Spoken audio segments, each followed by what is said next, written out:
Ready.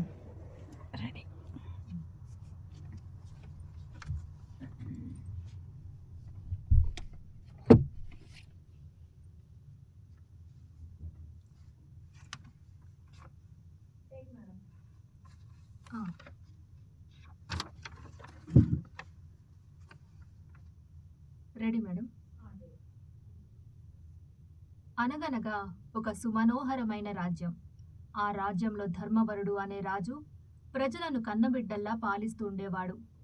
ఆ రాజుగారి కొలువులో రాముడు అనే ఒక మంగలి ఉండేవాడు. రాముడు చాలా చురుకైనవాడు, రాజుగారికి నమ్మకస్తుడు. ఒకరోజు పని నిమిత్తం పొరుగు ప్రయాణమై వెళ్తుండగా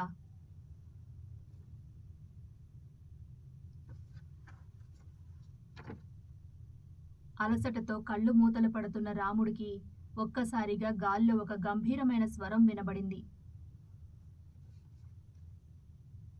ఆ గంభీరమైన స్వరం మళ్లీ గాల్లో వినిపించింది. అది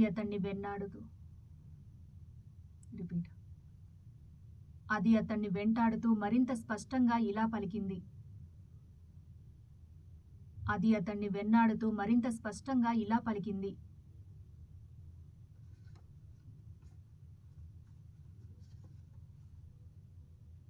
రాముడు ఆయాసపడుతూ పరుగు పరుగున తన ఇల్లు చేరుకున్నాడు.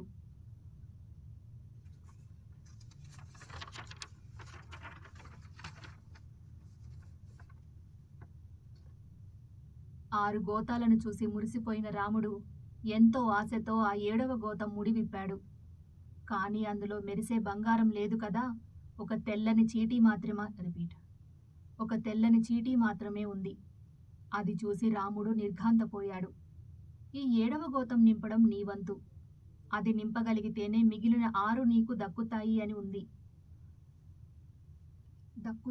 అని అది ఎండ్ అవ్వలేదు కదా మేడం లైన్.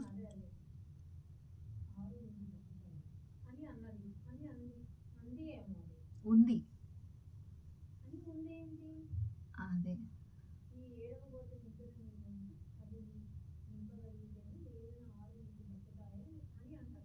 అని అందులో ఉందో ఏదో ఉంటుంది.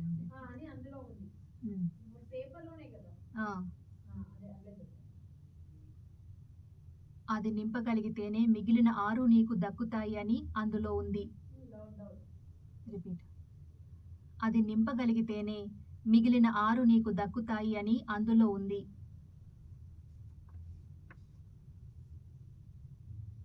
నిన్నటిదాకా ఆప్యాయంగా చూసుకున్న భార్య నగలను, ఇంట్లో ఉన్న వెండి సామాన్లను అంగడికి తీసుకువెళ్లి అమ్మేశాడు.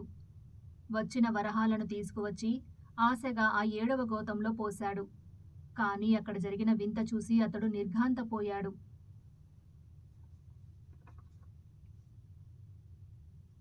చివరికి తను తినే తిండి మీద ఆశలు వదులుకున్నాడు. ఆకలితో కడుపు మాడిపోతున్నా ఆ బాధను భరిస్తూ పైసా పైసా పోగు చేస్తూ సంచిలో వేశాడు. ఆకలితో కడుపు మండిపోతున్నా ఆ బాధను భరిస్తూ పైసా పైసా పోగు చేస్తూ సంచిలో వేస్తాడు. మళ్ళీ చెప్తా మేడం, అదే రిపీట్. ఆకలితో కడుపు మండిపోతున్నా ఆ బాధను భరిస్తూ పైసా పైసా పోగు చేస్తూ సంచిలో వేస్తాడు. నెలలు గడిచినా ఆ మాయాగోతంలో మార్పు లేదు. రాముడు నీరసంగా తనలో తాను ఇలా అనుకున్నాడు.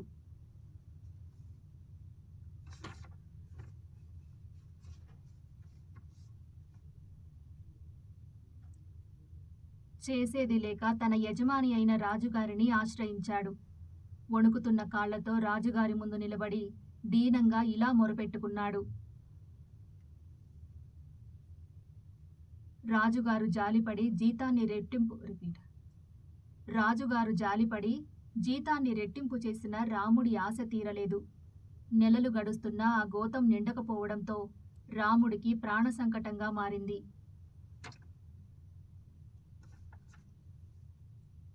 ఇలా ఉండగా ఒకనాడు రాముడు రాజుగారికి క్షవరం చేయడానికి వెళ్ళాడు. కానీ అతని చేతుల్లో మునుపటి వేగం లేదు, ముఖంలో ఆ పాత నవ్వు లేదు. అతని మనసులో ఏదో గూడు కట్టుకున్న రహస్యాన్ని పసిగట్టి రాజుగారు సూటిగా ఇలా ప్రశ్నించారు.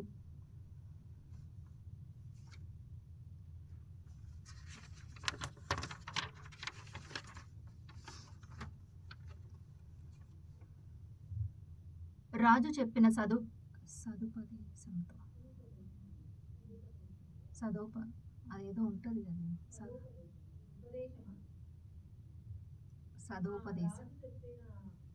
సదోపదేశంతో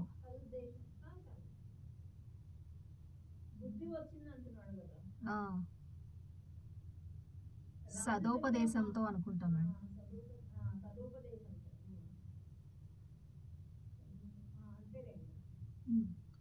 రెడీ. రాజు చెప్పిన సదోపదేశంతో రాముడికి బుద్ధి వచ్చింది. అది సదోపదేశం ఒకసారి చూద్దామంటారా? సదోపదేశం, ఉపదేశం, సదోపదేశం.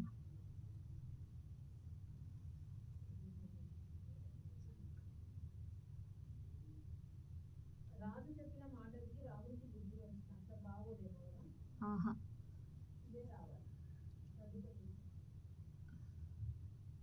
సదోపదేశంతో అది కరెక్ట్ పడ అదొకటను, సదుపదేశంతో ఇది కూడా ఒకటి చెప్పేద్దాం మేడం. రాజు చెప్పిన సదుపదేశంతో రాముడికి బుద్ధి వచ్చింది. రాజు చెప్పిన సదోపదేశంతో రాముడికి బుద్ధి వచ్చింది. ఇంటికి రాగానే రాముడు ఆ 7 గోతాల వైపు కోపంగా చూశాడు. ఆకలితో నకనకలాడుతున్న తన భార్య దీనస్థితిని చూసి అతని మనసు ద్రవించింది.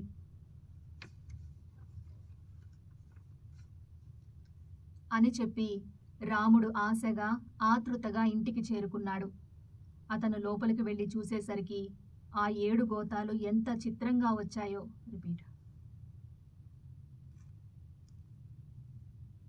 అతను లోపలికి వెళ్ళి చూసేసరికి ఆ 7 గోతాలు ఎంత చిత్రంగా వచ్చాయో అంత చిత్రంగానూ మాయమైపోయాయి.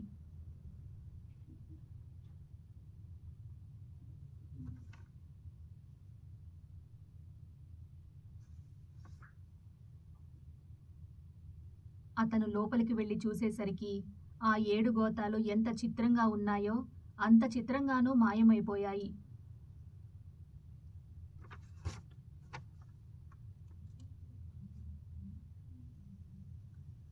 అంతే చిత్రంగా మాయమైపోయాయి అన్నాము. అంతే చిత్రంగా మాయమైపోయాయి అన్నాము.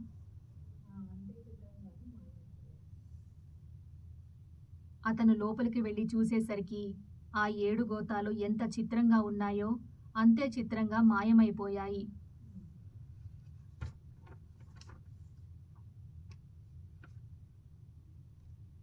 అత్యాశకు పోయి ఉన్నదాన్ని ఆ 7వ గోతంలో పోయడం వల్ల మాయాధనంతో పాటు రాముడి అసలైన సంపద కూడా ఎగిరిపోయింది. రాముడు చివరకు మిగిలిన దాంతో తృప్తిగా బతకడమే మిన్నా అని గ్రహించి తిరిగి కష్టపడి జీవించటం మొదలుపెట్టాడు.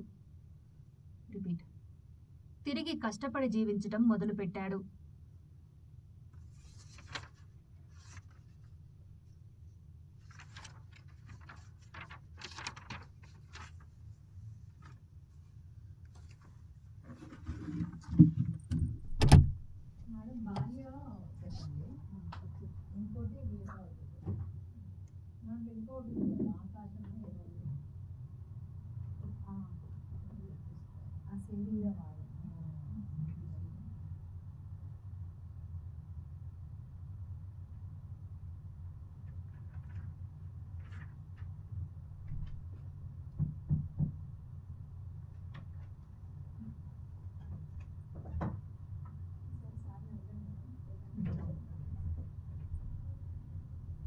అది తను ఉమెన్స్ కింగ్ ఉంది కదా, అది ఈరోజు చెప్పమంటావా లేకపోతే ఈరోజు నా సీరియల్ ఈటీవీ సీరియల్ ఉంది, నన్ను సాగు కొట్టుకున్నాడు. ఉన్నది కొడితే ఉన్నది ఉంచుకున్నది పోయినట్టు అయితే నా పరిస్థితి.